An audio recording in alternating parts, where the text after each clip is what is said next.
Untuk sesi terakhir Selamat Pagi Malaysia hari ini, kami masih lagi nak memberikan kesedaran kepada anda tentang kepentingan vaksin, kepentingan diri untuk menjaga diri sendiri daripada COVID-19 dan pematuhan SOP. Dan untuk slot terakhir ini kita akan bercakap seperti mana kata doktor sebentar tadi, kefahaman kita dari segi perspektif Islam kita, bagaimana kita pandang vaksin itu sendiri juga menjadi isu lah, masih lagi hangat diperdebatkan. Hari ini kita akan bercakap mengenai yakin vaksin COVID-19 dari perspektif Islam. Jadi bersama dengan kamu, tetamu kami di studio hari ini, Ustaz Fahmi Rusli, Pegawai Penyelidik Pejabat Menteri di Jabatan Perdana Menteri. Assalamualaikum Ustaz. Waalaikumsalam. Selamat datang ke Selamat Pagi Malaysia. Juga tahniah diucapkan di atas vaksin dos pertama AstraZeneca Ustaz. Dan hari ini gelap seminggu. Tak ada kesan apa-apa. Hanya Ustaz kuatlah. Badan Ustaz kuat. Jadi mungkin kita boleh mulakanlah dari segi apabila kita bercakap mengenai pandangan manusia terhadap vaksin dari segi perspektif agama. Ada yang masih lagi mempertikaikan soalan halal haram dan sebagainya. Terutamanya kefahaman ini pergi kepada golongan yang berisiko, macam doktor sementara tadi katakan golongan yang tua, lebih dekat kepada agama, dikatakan sebagai begitu, yang mereka masih lagi ada keraguan sedikit terhadap vaksin. Baik, bismillah, alhamdulillah, wassalatu wassalam ala rasulillah. Pertama sekali kita nak jelaskan, kita dah berada dalam suasana pandemik ni dah lebih daripada setahun. Ya. Dan apabila perbahasan hukum vaksin ni, kita sepatutnya dah beyond dah. Kita kena yakin dengan apa yang ditetapkan oleh ulil amri kita, oleh pemerintah kita dan juga oleh pihak yang ada otoriti. Dari sudut Kementerian Kesihatan, dari sudut para mufti yang telah berfatwa ataupun telah bermuzakarah. Yang mana kita sepakat tentang kehalalan vaksin. Tak kiralah daripada mana syarikat-syarikat pengeluar, Pfizer, BioNTech, Moderna dan seumpamanya, ini semua kita cenderung kepada kehalalan lah. Dan kita pun telah mengeluarkan kenyataan kepada semua umat Islam kerana kita tidak melebihi daripada luar kawasan orang Islam. Maka kita kata untuk orang Islam hukumnya adalah harus. Kita kata hukum asalnya adalah harus, ia adalah halal, suci digunakan dan ia wajib bagi pihak-pihak yang telah diwajibkan oleh kerajaan. Maka sepatutnya selepas setahun lebih kita dah bahas isu ini, masyarakat perlu jelas tentang ia adalah halal. Tidak perlu kita nak ragui dan kita wajib meyakini kehalalan status vaksin ini untuk kita ambil dari sudut dan kepentingan. Cuma ada satu poin penting yang saya nak tekankan. Apabila kita menyebut tentang keharusan, harus ni dia tidak statik, dia boleh berubah. Saya ambil contoh, kita hukum asal minum makan adalah harus. Tapi kalau seseorang seminggu dia tak makan, apa jadi pada dia? Boleh jadi dia meninggalkan makan seminggu, sebulan. Boleh jadi haram. Jadi sama juga mandi. Hukum asal bagi mandi adalah harus. Maknanya seseorang kalau dia tak mandi sehari, tak ada masalah hukum. Tapi kalau sebulan tak mandi, seminggu tak mandi, boleh jatuh haram kerana menimbulkan mudarat kepada orang lain dari sudut bau badan, dari sudut mudarat tubuh badan kalau dia meninggalkan makan selama sebulan. Sama juga dengan vaksin. Bila kita kata hukum asal adalah harus, tetapi ia tidak statik harus ni setiap masa. Tapi kalau seseorang yang duduk dalam kawasan yang berisiko, dia pula duduk dengan ahli keluarga dia, mak ayah dia, orang tua, nenek, datuk, dia duduk serumah. Dia pula pergi kerja sana, naik train ataupun di pusat kawasan orang ramai dan seumpamanya, di pejabat apa semua. Betul, pada dia harus, tapi dia kena tengok orang sekeliling. Jadi kalau dia merasakan dia merisiko ke orang sekeliling, kita tak nak memudaratkan orang sekeliling, maka boleh jadi secara individu jatuh wajib. Itu secara asas. Kita kena jelas bahawasanya hukum asal memang difatwakan harus. Tetapi kita sebagai individu, kita kena fikir juga kesan. Aku ni duduk dengan mak ayah, kita ni duduk dengan keluarga yang ada ahli berisiko dan seumpamanya. Jadi kita melihat dalam keadaan-keadaan seperti ini, maka kadang-kadang kita sendiri yang perlu paksa diri kita untuk dapatkan juga vaksin ini. Itulah untuk permulaan. Jadi dari situ kita harap anda jelas kenapa kadang-kadang dia harus, kenapa dia wajib, sebab dia tidak stagnan, dia fleksibel sebenarnya, mengikut kepada situasi. Kita nak lihat di sini, kebanyakan orang Islam dan juga mungkin kami berdua juga mungkin tidak mengetahui sebenarnya ada dalam kaedah fikah Islam adanya satu istilah iaitu istihalah dan juga istihlak. Apa itu sebenarnya Ustaz? Baik, istihalah dan juga istihlak ni adalah proses dari sudut perubahan sesuatu daripada satu sifat kepada sifat dia yang lain. Ini kita bahas dalam isu penghasilan vaksin. Tapi macam saya katalah, isu ini sebenarnya sudah setahun lebih pandemik ni, maka kita sepatutnya pergi melepasi ini dah.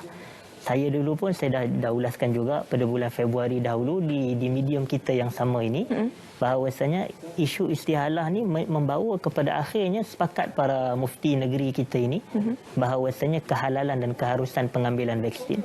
Tetapi poin yang paling utama kita nak tekankan sekarang ini adalah masyarakat dia tidak perlu ragu-ragu, dia perlu yakin bahawasanya kepentingan mengambil vaksin ini.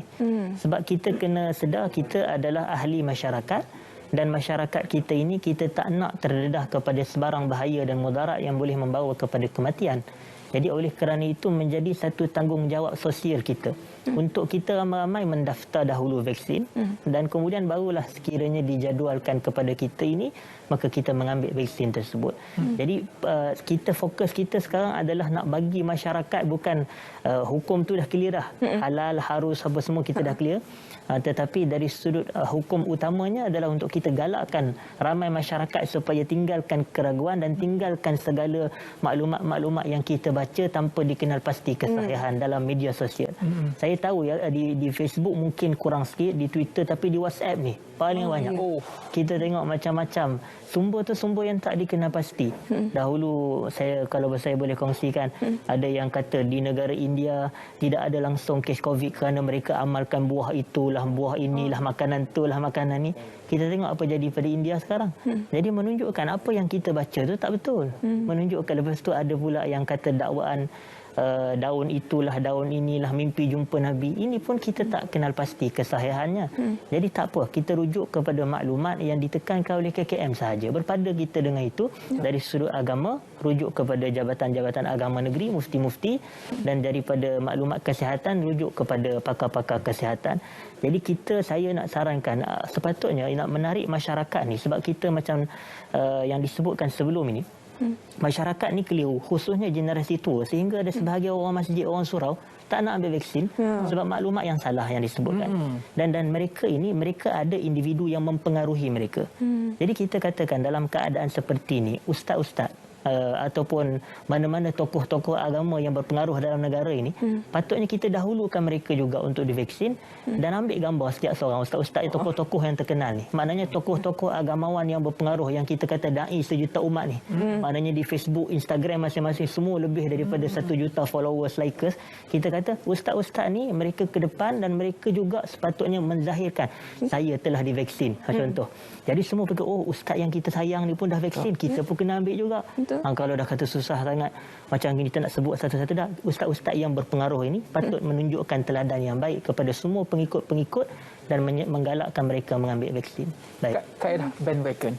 Melihat seseorang, dia akan terikutlah ramai-ramai. Sebenarnya itulah yang dikatakan itu adalah satu cadangan yang cukup baik. Mungkin boleh diguna pakai selepas ini. Jadi untuk memperincikan lagi dan juga memperjelaskan lagi kefahaman kita tentang vaksin menurut perspektif Islam ini, kita sudah faham bahawa ia harus dan ada satu ketika ia akan bersifat wajib, ia akan bersifat dinamik dan tidak akan statik. Jadi apakah kaedah-kaedah yang digunakan untuk menentukan hukum ini adalah harus? Baik. Sebenarnya hukum asal bagi setiap suatu perkara selain daripada ibadat, maknanya dalam bab-bab muamalat, urusan keduniaan kita ini, hukum asal adalah harus. Ini berdasarkan satu kaedah fiqh, al-aslu fil asya'i al-ibahah. Hukum asal pada setiap perkara itu adalah harus. Dan guru saya dahulu masa saya belajar di universiti, dia kata al-aslu fil asya'in nafi'atil ibahah. Hukum asal bagi perkara-perkara yang bermanfaat itu harus. Jadi kita katakan bukti-bukti kemanfaatan vaksin kita dah zahir dah. Tadi ditunjukkan ada gambar stadium, perlawanan bola sepak, bukti-bukti fakta daripada negara-negara lain yang telah mengamalkan vaksin, yang masyarakatnya, populasinya boleh kata hampir mencapai herd immunity dah. Kita kata immunity kelompok. Jadi kita dah tengok kepada bukti zahir betapa banyaknya negara dan individu yang kita lihat mereka ini telah pun mendapat suntikan vaksin dan mereka telah kembali hidup, bukan norma baharu tapi norma lama macam yang Fika sebut tadi. Jadi kita kata ini yang kita mahukan, ini yang kita sedang cuba usahakan, dan insya-Allah kita akan membantulah pihak kerajaan kita ini untuk mendapatkan vaksin dan seumpamanya, kerana kita nak mencapai herd immunity ini dari sudut immunity kelompok. dan kita nak membantu dari sudut kita nak kembali semula. Banyak sebenarnya perkara yang terhalang bila kita dalam keadaan sekarang ni, bukan semata pakai mask, tapi nak pergi sana tak boleh, nak balik kampung tak boleh, nak ziarah kubur tak boleh, nak pergi Mekah pun tak boleh, macam yang doktor sebutkan sebentar tadi. Jadi sebab itu kita kena hati-hati, kita fikir apa tindakan sebenar. Kalau kita ambil vaksin, kita betul lah adalah orang kata simptom-simptom yang orang kata kesan sedikit. Kalau lepas kena suntik badan letih sikit, kemudian ataupun rasa demam ke apa semua, itu biasa. Tapi macam doktor kata tadi, kalau kita tak ambil vaksin, kemungkinan mati. Jadi ini mana kita nak memilih mudarat yang mana?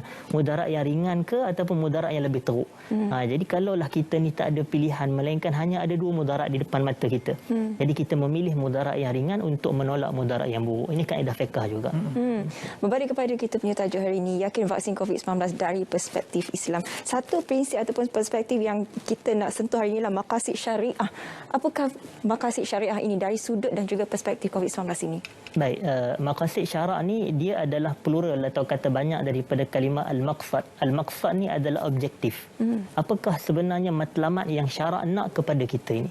Maka kita kata maqasid syarak dia terbahagi kepada 5 teras. Yang pertamanya hifzuddin, menjaga agama ni. Yang keduanya adalah hifzun nafs. Sebahagian ulama berbeza pendapat. Ada yang kata menjaga nyawa dulu, ada yang kata menjaga agama dulu. Sebab pada pandangan mereka, kalau tak ada nyawa, macam mana nak jaga agama? Betul. Macam kita duk kata, kita kena semayang berjemaah rapat-rapat sebab nak menjaga agama. Tapi kalaulah dengan rapatkan saf, akan menyebabkan penularan penyakit berjangkit. Dengan sebahagian masyarakat ada yang tidak sensitif dengan tak pakai mask dengan betul. Kemudian yang sambil solat pun waktu itu dia dah tahu pandemik, tapi nak juga batuk-batuk dengan begitu kuat. Jadi ini memang ada sikap tidak sensitif sebahagian masyarakat kita. Jadi oleh kerana itu akan menyebabkan penularan penyakit. Jadi oleh kerana itu maka kita kata yang ni tidak sepatutnya berlaku dalam kalangan masyarakat. Jadi oleh kerana itu kita kena fikir, kalau nyawa tak ada, macam mana kita nak jaga agama kita? Jadi dalam sesetengah keadaan menjaga nyawa itu diberikan keutamaan. Jadi sebab itulah kita macam pihak Jabatan Agama Islam kita. Saya ambil contoh di Jawi, di JAIS, Jabatan Agama Islam Negeri. Mereka telah letakkan SOP pengurusan masjid dan surau dengan begitu baik saya rasa. Dengan penjarakan saf, dengan pemakaian pembawaan sejadah, dengan pengehadan jemaah, dengan pemakaian mask diwajibkan, bukan semata-matanya. Kalau ikut di sinilah, tapi disebabkan segelintir. Saya minta maaf, segelintir masyarakat ni akan menyebabkan masjid akhirnya dikurangkan lagi jemaah. Sebab apa? Sebab berlaku kes. Kenapa berlaku kes? Kita kata sebab tak ikut SOP. Orang benarkan begini, dia buat yang begini. Sebab tu manusia ni, dia bila diberi kebenaran, dia salah faham. Dia tak pegang kepada, walaupun saya boleh buat, tapi tak bermakna saya perlu buat. Macam tu ni kita kena penting antara isu boleh, isu perlu. Jadi diberi kebenaran tu, dia salah gunakan kebenaran, maka akhirnya merebak dan menularlah penyakit. Wala'iyazubillah. Jadi dalam situasi sekarang kita berhadapan dengan dua golongan. Golongan pertama, seperti mana kita tahu, golongan anti vaksin yang terus-terus menyerang kita yang bersedia untuk menerima vaksin, tentang mereka akan memberi dakwah tentang keburukan vaksin dan sebagainya. Itu golongan pertama. Golongan kedua adalah golongan yang boleh menerima vaksin tetapi dia akan menggunakan konsep tunggu dan lihat. Iaitu nak tunggu dulu, tengok kesan kepada majoriti masyarakat Malaysia apa kena, baru dia nak ambil. Yang kedua, dia mempersoalkan, kalau aku dalam hidup aku punya pilihan untuk menunggu dan melihat, kenapa kau perlu mempertikaikan pilihan aku? Sedangkan dalam keadaan sekarang kita perlu cepat untuk mendapatkan herd immunity. Betul. Ada dua kelompok ini, bagaimana Ustaz? Betul. Dia sebenarnya kalau kita nak mengatakan hidup kita ni ada pilihan dan tidak menyebabkan kesulitan dan kesusahan pada orang lain, itu tak apa. Tapi disebabkan pemilihan kita yang bertangguh-tangguh, nanti dululah. Saya selagi tak dapat Pfizer, selagi tu saya tak nak ambil AZ. Macam tu. Jadi orang sebegini, dia akan melambatkan sebab atas alasan Pfizer lebih mahal, AstraZeneca lebih mahal. Ini bukannya kita nak bershopping di Gucci ke, nak shopping di H&M ke apa, bukan. Kita bukan nak shopping nak tentukan yang mana lebih mahal ke apa, semua tak. Tapi kita dalam keadaan seperti dua-dua baik, dua-dua bagus, dua-dua berkesan, dua-dua halal. Jadi oleh kerana itu kita perlu mengambil dalam hal-hal seperti ini dan tak perlu untuk kita nak terpengaruh dengan anti vaksin. Saya secara jujurlah, hujah-hujahan anti vaksin ini sebenarnya telah dijawab oleh KKM sendiri. Setiap satu telah dijawab. Semuanya segala tuduhan-tuduhan itulah inilah menyebabkan ini dan siang-siang semuanya telah dijawab oleh KKM. Saya cadangkan boleh baca daripada penulisan-penulisan doktor-doktor pakar. Banyak kita ada kalau di Twitter kita ada tweetmedic.my dan seumpamanya. Jadi kita merujuk kepada mereka-mereka ini. Jadi masyarakat kita tidak perlu keliru dan tidak perlu rasa tak perlu tunggu-tunggu lagi pun. Daripada satu sudut, kalau boleh dapatkan segera, kita dapatkan segera. Kerana nak tunggu apa lagi? Ada orang dalam Malaysia ni dah divaksin pada bulan 2 lagi. Jadi dah 3 bulan, 4 bulan alhamdulillah hidup sihat je. Tak ada apa kesan-kesan sebenarnya. Nak tunggu apa lagi? Dan orang yang ambil AstraZeneca lebih pada ratusan ribu dah. Orang kata kalau nak ada blood clot ke apa ke, orang kata sangat-sangat minimal. Alhamdulillah takat ini belum ada sebarang laporan lagi yang berlaku. Jadi kita tak perlu ragu-ragu dan tidak perlu risau. Allahuakbar. Ustaz sendiri telah pun mengambil first dose AstraZeneca, sihat dan tiada kesan samping. Alhamdulillah, saya juga telah pun mengambil dos vaksin pertama saya. InsyaAllah tidak lama lagi Syafiqah juga akan menyusul. Jadi terima kasih banyak-banyak kepada anda yang menyaksikan Selamat Pagi Malaysia hari ini. Kami memberi kesedaran, penerangan kepada anda tentang peri pentingnya untuk kita mengambil vaksin, menjaga orang di sekeliling kita dan juga untuk kita terus melawan COVID-19. Ya, apapun, terima kasih Ustaz Fahmi Rusli, Pegawai Penyelidik Pejabat Menteri di Jabatan Perdana Menteri, kerana sudi bersama dengan kita untuk slot yang terakhir ini.